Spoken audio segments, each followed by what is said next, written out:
இது மகிமை நேரம். கிறிஸ்துவுக்குள் மிகவும் பிரியமான மகிமை தொலைக்காட்சி நேயர்களை இந்த மகிமை நேரம் நிகழ்ச்சியின் மூலமாக சந்திப்பதில் மிக்க மகிழ்ச்சி அடைகிறேன். ஆண்டவர் நமக்கு பாராட்டுகிற இந்த மேலான கிருபைகளுக்காக தேவாதி தேவனை நான் சொல்லியிருக்கிறேன்.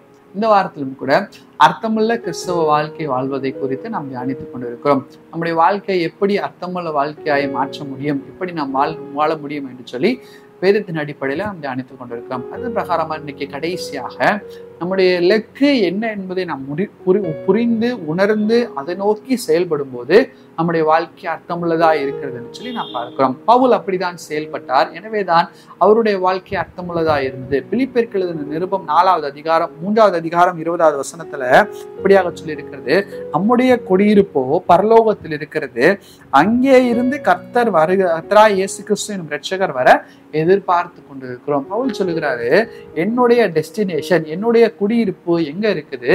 பரலோகத்தில் இருக்குது. அந்த தெளிவு பவுலுக்கு இருந்தது. நம்முடைய குடியிருப்பு பரலோகத்தில் இருக்கிறது. அப்போ பவுலுடைய வாழ்க்கையின் முடிவு எங்க சென்று முடிய வேண்டும் என்று சொல்லி பவுல் அழகாக தீர்மானித்திருந்தார். எனவேதான் அவர் ஆழமாக சொல்லுகிறார், நம்முடைய குடியிருப்பு பரலோகத்தில் இருக்குது. நான் வாழ்ந்து கொண்டிருக்க இந்த வீடு என்னுடைய வீடு அல்ல, நான் வாழ்ந்து கொண்டிருக்க இந்த உலகம் என்னுடைய வீடு அல்ல, இல்ல நான் இருக்கிற ஊர் எனக்கு சொந்தம் அல்ல. என்னுடைய குடியிருப்பு, என்னுடைய சிட்டிசன்ஷிப், என்னுடைய குடியுரிமை எங்க இருக்குது? இந்தியாலயோ லண்டன்லயோ எங்கேயுமே இல்லை, அது பரலோகத்தில் இருக்குது. அதனாலதான் நான் அதை நோக்கி ஓடிக்கொண்டிருக்கிறேன் என்று சொல்லி தெளிவான ஒரு ஓட்டத்தை பவுல் ஓடுகிறார். இன்னைக்கு நம்ம வாழ்க்கையில நம்ம என்ன ஓட்டத்தை ஓடிக்கொண்டிருக்கிறோம் யோசித்து பாருங்க.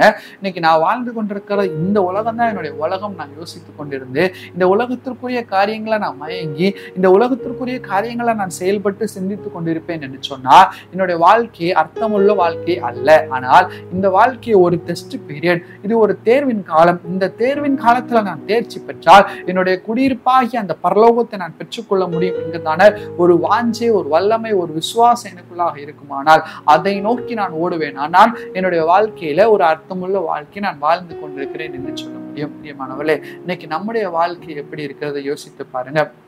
நாம் வாழ்கிறதான இந்த வாழ்க்கை ஒரு ஓட்டம், இந்த பயணம், இதெல்லாவற்றிற்குமான இலக்கு, இதெல்லாவற்றிற்குமான முடிவு அது பரலோகமா இருக்க வேண்டும்.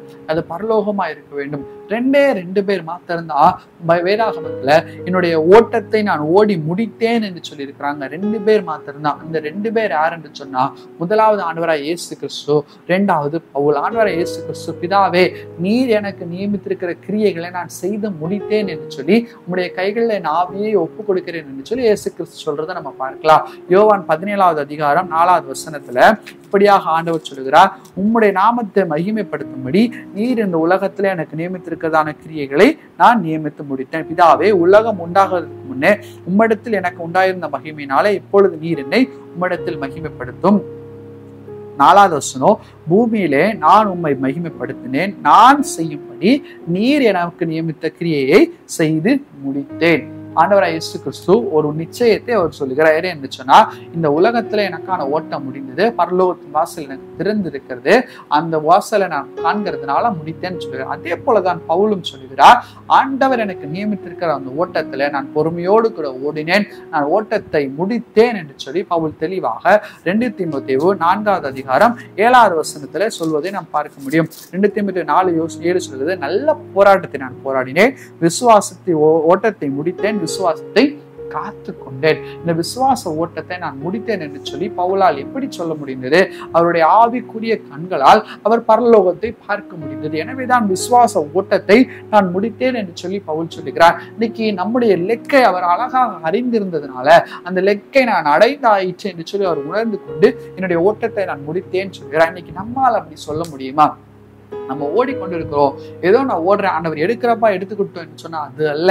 ஆண்டவரை நீர் எனக்கு நியமித்திருக்கிற கிரியைகளை நான் செய்து முடிப்பேன் ஆண்டவரே, அதுக்கு நான் உறுதியா இருக்கிறேன், நீங்க எனக்கு துணை செய்வீங்க அப்படின்னு சொல்லி ஒரு உறுதியான ஒரு வாழ்க்கையை, ஒரு ஓட்டம் நாம் ஓடும்போது அந்த வாழ்க்கை அர்த்தமுள்ள வாழ்க்கையா இருக்கிறது. இன்னைக்கு நம்முடைய வாழ்க்கை எப்படியாக இருக்கிறது? கிறிஸ்துவுக்குள் பிரியமானவர்களே, உண்மையாக அர்த்தமுள்ள உறுதியான வாழ்க்கை தான் நாம் வாழ்ந்து கொண்டிருக்கிறோமா? சற்று யோசித்து பார்ப்போம். நம்முடைய வாழ்க்கையை சற்று திருப்பி பார்ப்போம். யோசித்து செயல்படுவோம். பிரியமானவர்களே, பவுல் அழகாக ஓட்டத்தை ஓடி முடித்தார். இன்னைக்கு இந்த வசனத்தை எத்தனையோ கல்லறைகள்ல எழுதி வைத்திருக்கிறார்கள். ஆனால் அது கல்லறைகளில் எழுதப்பட வேண்டிய வசனம் அல்ல, நம்முடைய இருதயத்தில் எழுதப்பட வேண்டிய வசனம். நான் ஓட்டத்தை நானும் ஓடி முடிக்கணும். ஆண்டவர் எனக்கென்று வைத்திருக்கிறதான நியமித்திருக்கிறதான அந்த கிரியைகளை, அந்த ஓட்டத்தை நான் சரியாய் ஓடி முடிக்க வேண்டும் என்கிறதான ஒரு விசுவாசம், ஒரு வாஞ்சை, ஒரு வல்லமை எனக்குள்ளாக இருக்க வேண்டும். என்னுடைய ஆவிக்குரிய கண்கள்ல என்னுடைய லெக்கை நான் பார்க்கணும், என் லெக்கை நோக்கி நான் ஓட வேண்டும் என்கிறதான ஒரு வாஞ்சையோடு கூட நம்ம செயல்படும் போது ஆவியானவர் அதற்கேற்ற கிருபைகளை நமக்கு கொடுப்பார். ஆம் கிறிஸ்துவுக்குள் பிரியமானவர்களே, ஆண்டவருக்குள்ள விசுவாசமா இருக்கும் போது, ஆண்டவருடைய நாமத்தை மகிமைப்படுத்தும் போது, அவருடைய உறவில பலப்படும் போது நம்ம அர்த்தமுள்ள வாழ்க்கையை வாழ முடிகிறது. அதே போல கனி கொடுக்கிற வாழ்க்கை வாழும் போது, அன்பின் கிரியைகளால் நிரப்பப்படும் போது, அதே போல லெக்கை நோக்கி ஓடி ஓட்டத்தை முடிக்கும் போது நம்முடைய வாழ்க்கை அர்த்தமுள்ள வாழ்க்கையை மாற்றப்படுகிறது. கிறிஸ்துவுக்குள் பிரியமானவர்களே, இன்னைக்கு நம்முடைய வாழ்க்கை அர்த்தமுள்ள வாழ்க்கையை மாற்றப்பட வேண்டும். அதற்காக தான் கர்த்தர் நம்மோடு கூட பேசிக் கொண்டிருக்கிறார். நேற்று சொன்ன எல்லா காரியங்களையும் படி நம்ம செயல்படுவோம். பவுலுடைய வாழ்க்கை ஒரு சிறந்த எடுத்துக்காட்டா இருந்தது போல இன்னைக்கு நம்முடைய வாழ்க்கையும் சிறந்த எடுத்துக்காட்டாய் விளங்க கர்த்தர் அழைக்கிறார். அப்படிப்பட்டதான வாழ்க்கை வாழ நம்மிடத்துல கர்த்தர் எதிர்பார்க்கிறார். நாமும் அதற்கு அர்ப்பணிப்போம். தேவன் தாமே இந்த வார்த்தைகளை கொண்டு நம்ம ஒவ்வொருவரையும் காத்து வழிநடத்துவாராக. கண்களை மூடி ஜெபிப்போம். எங்களை நேசிக்கிறதான எங்களை இறக்கும் இந்த பரலோக பிதாவை எங்களை ஸ்தோத்திரிக்கிறோம் சுவாமி. அப்பா, இந்த நேரத்திலும் கூட நீர் எங்களோடு பேசுகிற அந்த வார்த்தைகளுக்காக உமக்கு நன்றி அப்பா. அர்த்தமுள்ள வாழ்க்கை வாழும்படியாக நீர் எங்களை ஏவனதற்காக உங்களை ஸ்தோத்திரிக்கிறோம், உங்களை துதிக்கிறோம்.